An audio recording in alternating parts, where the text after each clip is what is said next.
Olá pessoal, espero que todos vocês estejam bem. Sejam todos bem-vindos a mais um vídeo aqui do nosso canal do Centro Espírita Allan Kardec. No vídeo de hoje nós estaremos dando continuidade aos nossos estudos e comentários da nossa obra básica, o Livro dos Espíritos. Mais especificadamente, estaremos tratando aqui as perguntas de número 702 até a pergunta de 727, que tem como objetivo falarmos da lei da natureza, a lei da conservação. Sugerimos então que você pause esse vídeo, faça as leituras das perguntas e das respostas ditadas pelos espíritos superiores e depois venha para cá, volte, para que juntos possamos finalizá-las e lapidar todas essas reflexões. Na certeza de que Deus é amor, vamos estudar para cada vez podermos amá-lo mais ainda?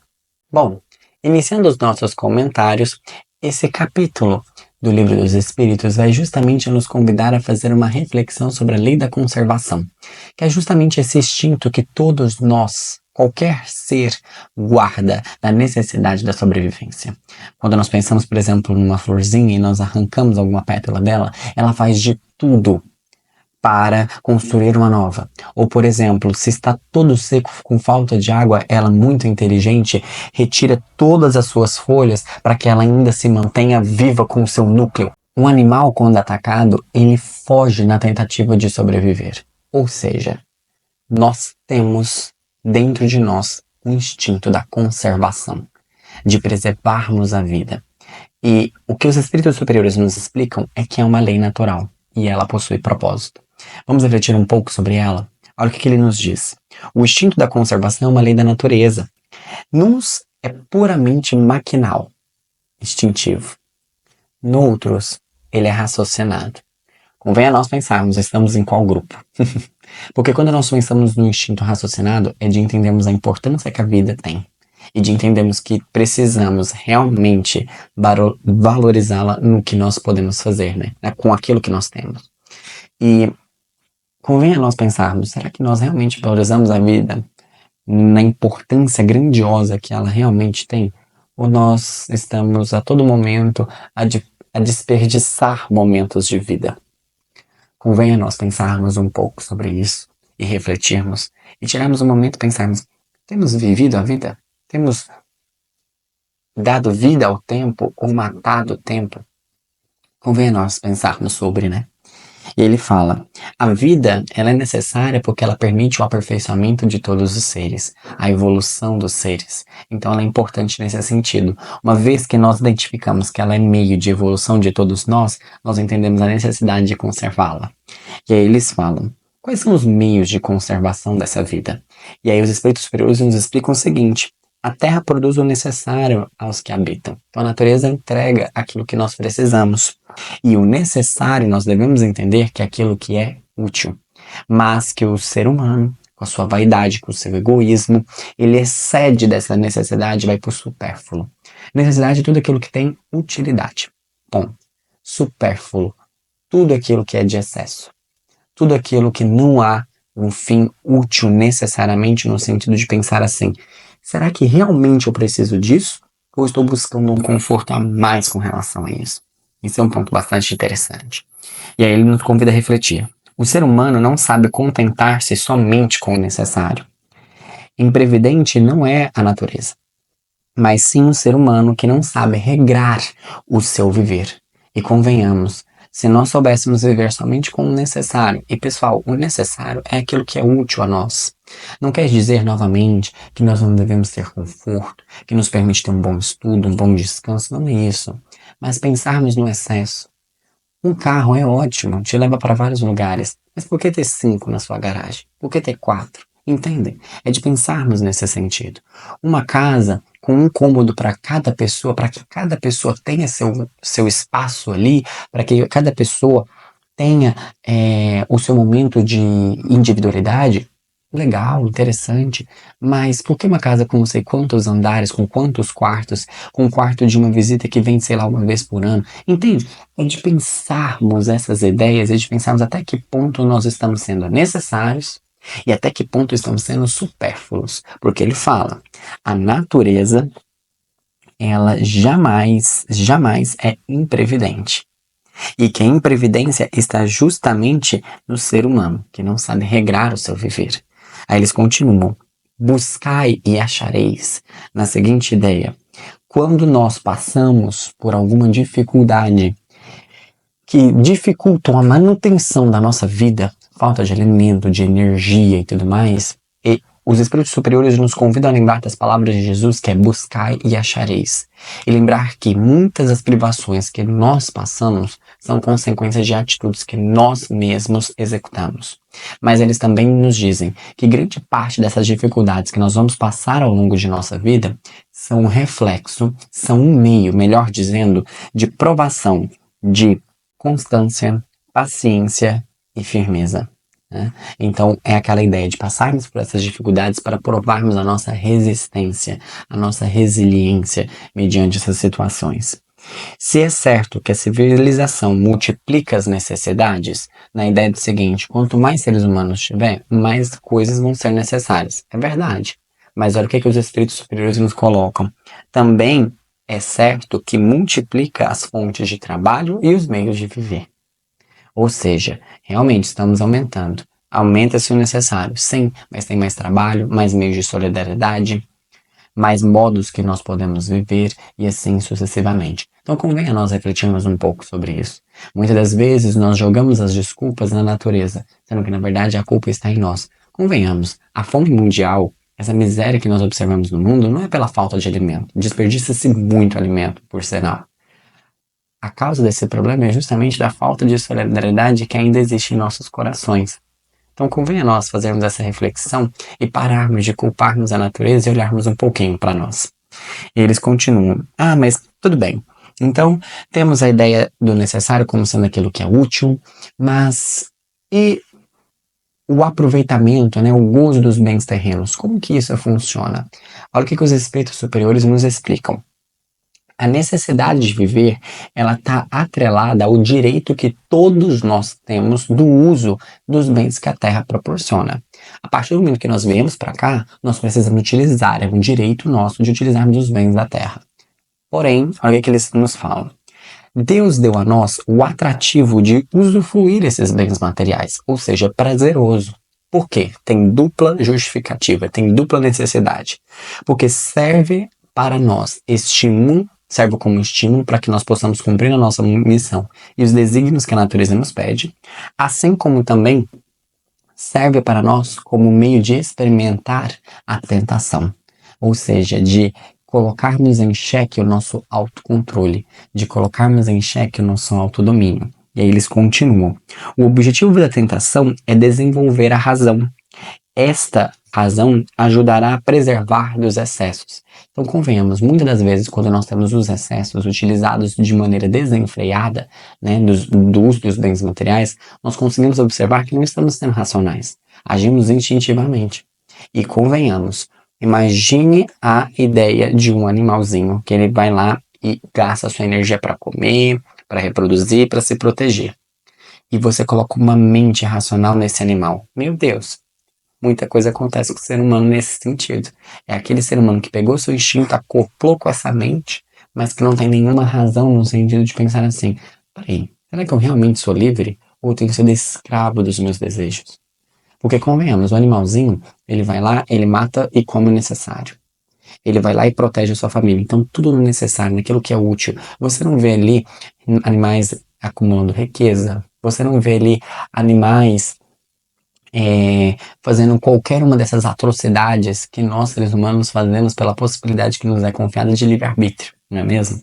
E aí eles continuam, né? O bruto sabe deter-se quando satisfeito. Aquele que procura os excessos é escravo delas. Digno de pena deve ser esse sujeito do que de inveja. Ou seja, quando nós observamos aquelas pessoas que usufruem de tudo, convenhamos, a nós, muitas das vezes, falam: nossa, ó, que vida boa, né? E os espíritos superiores nos explicam: não tenham inveja, não queiram estar nesse lugar. A esses é digno de pena. Por quê? São totalmente escravos daquelas situações, daqueles prazeres ali. E qual o problema disso? Se eles são escravos daqueles prazeres, esses prazeres são momentâneos, não os pertencem, Imagine como será a vida dessas pessoas quando esses prazeres acabarem. Imagine como será a vida das pessoas quando isso for tirado deles. Entendem? Ah, Joito, mas tem gente que passa a vida toda e não é tirado. Aí vai muito de nós de questionarmos sobre a questão da reencarnação. E vai muito de nós de pensarmos assim, se a nós foi confiado muito, o que fizemos com esse muito? Então eles nos explicam o seguinte, quando nós pensarmos entre o necessário e o supérfluo, o limite do necessário é justamente aquilo que é útil. E como saber aquilo que é útil? Através da tua razão. Porque conforme nós vimos, a necessidade do prazer atrelado ao desfrutar dos bens terrestres tem justamente como objetivo treinar a nossa razão, por meio da tentação. De pensarmos assim, ok, isso aqui é bom, mas tem um limite.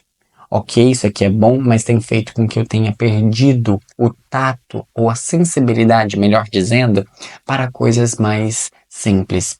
O que eu quero dizer com isso? Pessoal, observemos hoje a situação que nós vivemos, em que nós temos a todo momento informações imediatas, em que nós temos conforto imediato e assim por diante. Vamos observar os malefícios que isso tem nos causado. Nós estamos perdendo a sensibilidade de aproveitar e de obter prazer de coisas simples. Nós não estamos conseguindo mais ter tempo para os nossos amigos. Nós não estamos conseguindo mais ter tempo para conversas simples. Nós não estamos conseguindo mais ter tempo para conversas demoradas. Ah, não, vamos rápido, das 2 até aí. Entendem? Estamos fadigados, estamos correndo e corremos em direção ao quê? Como é nós pensarmos sobre isso, né? E aí eles continuam, os vícios criam necessidades que não são reais. E quando nós estamos viciados em algo, convém a nós pensarmos, nós temos necessidade do quê? E quando nós colocamos a crivo da razão, nós vamos observar que nós estamos ali com umas necessidades que elas são ilusórias e que nós nunca precisaremos delas. Mas, de novo, elas nos prendem. E a gente acopla na nossa cabeça de que sem aquilo nós não seremos felizes. Mas convém a nós pensarmos, vivemos com aquilo? Nascemos com aquilo ali? Se não nascemos, então realmente será que precisamos daquilo para ser feliz? Convém a nós pensarmos sobre isso, né? E aí ele fala, devemos responder pelas privações que nós causamos pelos outros. E isso virá nos acontecer. Que o necessário é aquilo que promove o teu bem sem atingir o outro. E quantas vezes muitos se enriquecem mediante o sofrimento de alguém. E a doutrina espírita nos explica que a lei de causa e efeito, ela está em todo local, em todo lugar. Que aquele que faz alguém sofrer e cresce por isso, pagará. E pagará muito caro. Então convém nós pensarmos nos confortos do nosso cotidiano. Há alguém que eu exploro para que eu tenha esse conforto? Convém essa reflexão. E aí, por fim, porém não menos importante, nesse capítulo vem falar justamente das privações voluntárias e também das mortificações, daquela ideia do ser humano que se priva de ter conforto, que se priva de ter bens materiais, e o que a doutrina espírita vem nos explicar sobre isso. É uma questão bastante interessante. Olha o que os espíritas superiores nos falam. Sem força e saúde é impossível o trabalho. Eles começam assim. Não há censura em buscar o bem-estar. Porém, devemos ter cuidado com o abuso, isto é, quando conseguido à custa de alguém, que é o que nós acabamos de discutir. Privações voluntárias, ao invés de se privar voluntariamente a todos os bens que foram te confiados, faça o seguinte, faça o bem ao próximo, há muito mais mérito. Então, o que eles nos explicam? Se a você foi confiado muitos bens, se a você tem muitas posses, tem muitas condições, ajude o próximo. É muito mais meritório do que você abrir mão disso e viver uma vida de privações. Não. Se a ti foi confiado muito, entregue muito. Porque se chegou a ti é porque você tem a capacidade de entregar. Eles continuam. A privação voluntária meritória, a única meritória, é a privação de gozos inúteis que nós temos, ou seja, daqueles prazeres inúteis. Essa privação, ela é meritória. Então, se nós nos privamos daqueles prazeres que não nos acrescentam em nada, isso é meritório. Por quê? É meritório resistir à tentação que arrasta ao excesso e ao prazer de coisas inúteis. É também meritório tirar do que lhe é necessário para dar aos que carecem. Então, olha que interessante. Então, quando nós pensamos em privações, o que eles nos deixam muito claro? Ao invés de ficarmos privando do conforto que nós temos, utilizemos esse conforto, essa energia para ceder aos outros. Mas eles também comentam, se quer uma privação, então, realmente meritória, é aquela privação que nós colocamos a nós de termos ali prazeres que não nos acrescentam em nada, que são prazeres inúteis. São aqueles prazeres que estão acoplados com o nosso excesso. E convém a nós pensarmos sobre isso. Quantos prazeres hoje nós temos que são excessos e que no fim das contas nos deixam muito infelizes? E aí eles continuam. A verdadeira mortificação é privar-se a si mesmo e trabalhar para os outros. Então, aquela que é louvável, a que a gente fala da mortificação cristã, aquela caridade realmente entendida do sacrifício cristão, é aquele que se sacrifica em prol do benefício do outro. É aquele que doa do seu necessário para aquele que carece. É aquele que doa de si para o outro. Essa é a verdadeira privação. Essa é a caridade pregada pelo cristianismo. E não de ficar se privando, e não de ficar se mutilando, isso não adianta. Não é que não adianta, é inútil. Não te acrescenta em nada, não faz você ser uma pessoa melhor, não faz você se desenvolver. O desenvolvimento vem mediante da ideia de que nós nos sentimos úteis. E sentir útil é entregar a humanidade ao mundo. É ver que a vida de alguém foi um pouquinho melhor porque travou contato conosco. E aí eles continuam. Os sofrimentos naturais são os únicos que elevam, porque vêm de Deus. Os sofrimentos voluntários, que são aqueles que a gente se coloca, né? Eles falam de nada servem quando não concorrem para o bem de outrem. Ou seja, novamente, sofrimento, só tem um tipo de sofrimento que nos faz crescer. É aquele que não vem de nós. É aquele que vem sem nós termos o controle dele. Agora, aquela situação que nós temos a possibilidade de sair dela, mas nós continuamos lá porque não, eu mereço. Ah, não, eu mereço passar por isso aqui, mas a gente tem a possibilidade de sair dela. Os espíritos superiores nos explicam, disso nada serve, de nada adiante. O único sofrimento que nos ajuda a evoluir é aquele que vem de Deus. Aquele que vem de nós, o voluntário, que nós estamos ali voluntariamente ficando naquela situação, não adianta de nada. Ah, eu estou aqui porque eu mereço, na vida passada eu fui assim, ou nessa vida eu sofri, eu fiz muito mal, então agora eu devo sofrer. Não funciona assim. Não funciona assim. Não há pagamento da nossa parte. A dívida tem que vir de lá. Eles emitem um boleto primeiro para depois a gente poder pagar. E não a gente fala assim, não, tô com dinheiro aqui para pagar, mas não tem boleto. Entende? Esse é um raciocínio que nós devemos entender. Então vale aqui destacar, ó. Os sofrimentos naturais são os únicos que elevam, porque eles vêm de Deus. Os sofrimentos voluntários de nada servem quando não concorre para o bem de outro. Então, o sofrimento voluntário de você se colocar no local de sofrimento desde que ele ajude alguém, desde que ele promova o bem de alguém, desde que ele ajude alguém a levantar. Esse é meritório. De resto, é egoísta. E por fim, porém não menos importante, eles destacam: sofrer voluntariamente apenas por seu bem próprio é egoísmo, mas sofrer pelos outros é caridade. Que é o que nós discutimos, né, sobre a ideia da caridade cristã, né, pregada por Jesus. E convenhamos, quanto ele não deve ter sofrido de calúnias, de ataques, tanto mentais quanto físicos, né? Mas ele permaneceu, porque ele sabia o bem que ele estava fazendo à humanidade.